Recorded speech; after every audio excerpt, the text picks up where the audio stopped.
जय हिंद। नमस्कार साथियों, कैसे हैं आप सभी लोग। उम्मीद करते हैं कि आप सभी लोग अच्छे होंगे और आप सभी लोग की तैयारी जो है बिल्कुल अच्छी तरीके से चल रही होगी।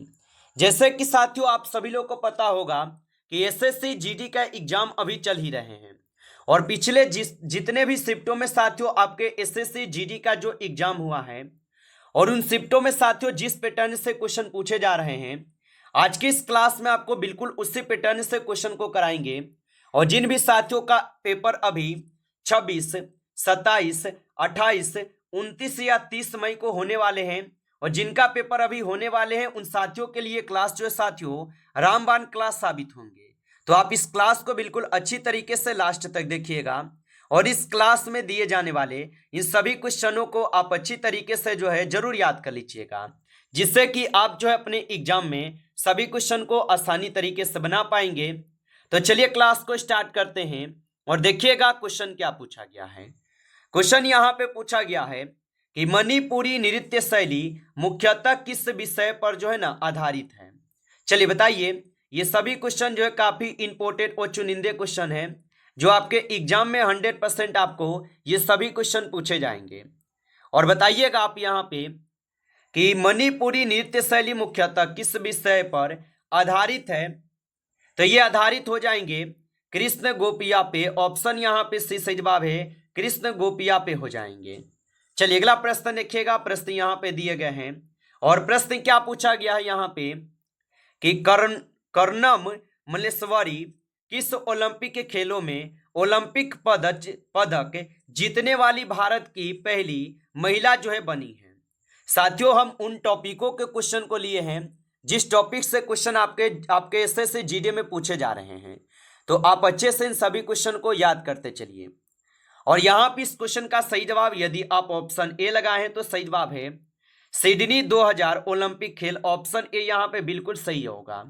चलिए अगला प्रश्न देखेंगे। प्रश्न यहाँ पे दिए गए हैं कि निम्नलिखित में से किसे उनके भाखड़ा संगीत के कारण भाखड़ा का राजकुमार जो है ना कहा जाता है। तो याद रखेंगे ये कहे जाते हैं सुखबीर सिंह को। ऑप्शन यहाँ पे बी हो जाएंगे सही जवाब, सुखबीर सिंह को कहे जाते हैं। आगे देखिए अगला प्रश्न यहाँ पे दिए गए और 4th नंबर क्वेश्चन क्या पूछा गया आपसे। क्वेश्चन पूछा यदि हम भारत के भीतर एक नदी द्वारा तय की गई कुल दूरी पर विचार करें तो भारत की सबसे लंबी नदी कौन सी है। चलिए बताएंगे आप कि यदि हम भारत के भीतर एक नदी द्वारा तय की गई कुल दूरी पर विचार करें तो भारत की जो सबसे लंबी नदी होगा ये कौन सी होगा। तो आप बताएंगे यहाँ पे गंगा नदी होगा। ऑप्शन सी सही जवाब है, गंगा नदी हो जाएंगे। चलिए अगला प्रश्न देखेंगे। प्रश्न यहाँ पे पूछा है और प्रश्न क्या पूछा गया 5 नंबर प्रश्न पूछा है कि नागरिकता अधिनियम 1955 में नागरिकता खोने के कितने तरीके जो है ना बताए गए हैं। तो नागरिकता अधिनियम 1955 में नागरिकता खोने के जो है कुल कितने नियम बताए गए हैं। तो यहाँ पे कुल 3 नियम है। ऑप्शन सी सही जवाब है, 3 नियम बताए गए हैं। चलिए अगला प्रश्न देखेंगे। प्रश्न यहाँ पे पूछे गए हैं। प्रश्न क्या पूछा है कि नागरिकता का उल्लेख भारतीय संविधान के निम्नलिखित में से किस भाग में जो है किया गया है। तो नागरिकता का जो उल्लेख है ये भारतीय संविधान के निम्नलिखित में से किस भाग में किया गया है। तो ये किए गए हैं भाग 2 में। ऑप्शन यहाँ पे बी सही जवाब है, भाग 2 में किए गए हैं। चलिए अगला प्रश्न देखेंगे। प्रश्न यहाँ पे पूछे गए और 7th नंबर प्रश्न क्या पूछा है कि डैश 2023 में अंतर्राष्ट्रीय ओलंपिक समिति के सत्र की मेजबानी करेगा। तो डैश 2023 में अंतर्राष्ट्रीय ओलंपिक समिति के सत्र की मेजबानी करेगा। तो यहाँ पे हो जाएंगे मुंबई। ऑप्शन बी सही जवाब है, मुंबई हो जाएंगे। चलिए अगला प्रश्न देखिएगा। प्रश्न यहाँ पे पूछे गए हैं 9th नंबर प्रश्न क्या है कि भारत में आने वाली सरकारी टैक्सी सेवा का नाम क्या है। तो भारत में आने वाली सहकारी टैक्सी सेवा का जो नाम होगा इसका नाम हो जाएंगे भारत। ऑप्शन बी सही जवाब है, भारत नाम होगा। चलिए अगला प्रश्न देखेंगे। प्रश्न यहाँ पे दिए गए 10th नंबर और प्रश्न क्या पूछा है कि इनमें से कौन सा पर्वत युवा वलित पर्वतों का उदाहरण नहीं है। तो इनमें से कौन सा पर्वत युवा वलित पर्वतों का उदाहरण नहीं है। तो यहां पे इस क्वेश्चन का सही जवाब ऑप्शन डी होगा, यूराल पर्वत। ऑप्शन डी सही जवाब है, यूराल पर्वत। चलिए अगला प्रश्न देखेंगे। प्रश्न यहां पे दिए गए 11वें नंबर, और प्रश्न पूछा है कि श्रव्य प्राश से कम आवृत्ति वाली तरंगे कहलाती हैं। तो श्रव्य परास से कम आवृत्ति वाली तरंगे क्या कहलाती है? तो ये तरंगे क्या कहलाते हैं? तो यहां पे इस क्वेश्चन का सही जवाब जो है इंफ्रासोनिक तरंगे कहलाते हैं। ऑप्शन ए यहां पे इस क्वेश्चन का जो है सही जवाब है। आगे देखिए अगला प्रश्न यहां पे पूछे गए हैं 12 नंबर, और 12 नंबर क्वेश्चन है कि भारत सरकार द्वारा नेशनल रूरल हेल्थ मिशन कब जो है ना शुरू किया गया था? तो ये शुरू किए गए थे आपके कब? तो ये 12 अप्रैल 2005 को किए गए शुरू। ऑप्शन सी यहाँ पे जो है सही जवाब हो जाएंगे। आगे देखिए अगला प्रश्न यहाँ पे पूछे गए हैं कि डैश बताता है कि समान दाब और तापमान की स्थिति में सभी गैसों के समान आयतन में अणुओं की संख्या जो है ना समान होती है। तो ये कौन बताते हैं? तो यहाँ पे इस क्वेश्चन का सही जवाब ऑप्शन बी करेंगे सही जवाब। आगे देखिए अगला प्रश्न यहाँ पे दिए गए हैं 50 नंबर, और 50 नंबर प्रश्न क्या पूछा है कि किसी राज्य में वास्तविक कार्यकारी प्रमुख के रूप में कौन जो है ना कार्य करता है? चलिए बताएंगे आप।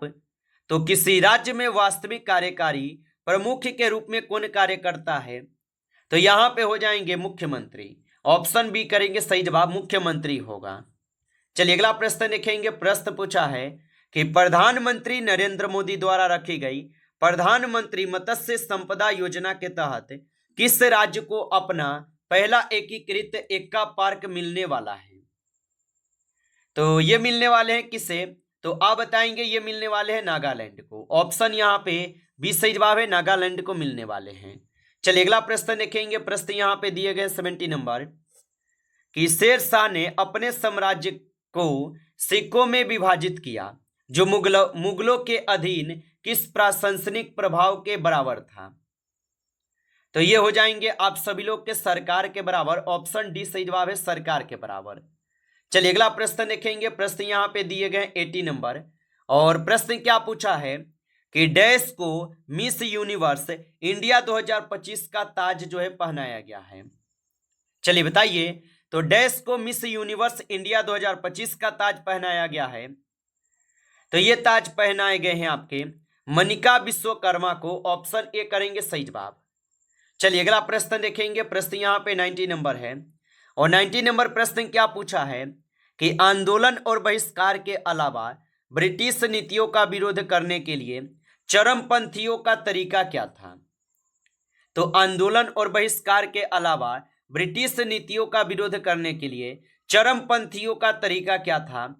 तो याद रखेंगे यहाँ पे इस क्वेश्चन का सही जवाब ऑप्शन यहाँ पे ए होगा, निष्क्रिय प्रतिरोध। ऑप्शन ए सही जवाब है, निष्क्रिय प्रतिरोध होगा।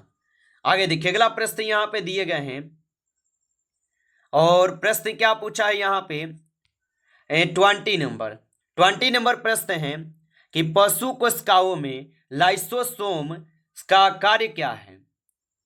तो पशु कोशिकाओं में लाइसोसोम्स का जो कार्य होगा, इसका कार्य होता है क्या? तो अपशिष्ट पदार्थ और कोशिकीय मलबे का विघटन करना। ऑप्शन बी सही जवाब यहाँ पे दिए गए हैं। चलिए अगला प्रश्न देखेंगे। प्रश्न यहाँ पे पूछे गए हैं 21 नंबर कि पुलिस थाने की कानून व्यवस्था बनाए रखने की जिम्मेदारी जो है किसकी होती है? तो पुलिस थाने की कानून व्यवस्था बनाए रखने की जो जिम्मेदारी होती है, ये जिम्मेदारी किसकी होती है? तो ये जिम्मेदारी हो जाएंगे थाना प्रभारी के। ऑप्शन यहाँ पे जो है बी सही जवाब होगा। चलिए अगला प्रश्न देखेंगे। प्रश्न पूछा है 22 नंबर कि गिरफ्तारी के समय तैयार आधिकारिक रिकॉर्ड क्या कहलाता है? तो गिरफ्तारी के समय तैयार आधिकारिक रिकॉर्ड क्या कहलाता है? तो ये गिरफ्तारी ज्ञापन कहलाते हैं। ऑप्शन ए सही जवाब है, गिरफ्तारी ज्ञापन कहलाते हैं। चलिए अगला प्रश्न देखेंगे 23 है कि आरोपी की ओर से मुकदमा लड़ने वाला वकील जो है क्या कहलाता है? तो आरोपी की ओर से मुकदमा लड़ने वाला वकील क्या कहलाता है? तो ये कहलाते हैं आप सभी लोग का यहाँ पे क्या, बचाव पक्ष। ऑप्शन यहाँ पे बी सही जवाब है, बचाव पक्ष होगा। आगे देखिए अगला प्रश्न यहाँ पे है कि न्यायालय का जो अंतिम आदेश ये क्या कहलाता है? चलिए बताएंगे आप कि न्यायालय का अंतिम आदेश क्या कहलाता है? तो न्यायालय का अंतिम आदेश जो है फैसला या निर्णय कहलाता है। ऑप्शन सी सही जवाब है, फैसला या निर्णय कहलाता है। चलिए अगला प्रश्न देखेंगे। प्रश्न यहाँ पे है कि पुलिस द्वारा आरोपी के विरुद्ध प्रस्तुत रिपोर्ट क्या कहलाती है? तो पुलिस द्वारा आरोपी के विरुद्ध प्रस्तुत रिपोर्ट क्या कहलाती है? तो ये आपके यहाँ पे चार्ज शीट कहलाते हैं। ऑप्शन बी सही जवाब है, चार्ज शीट होगा।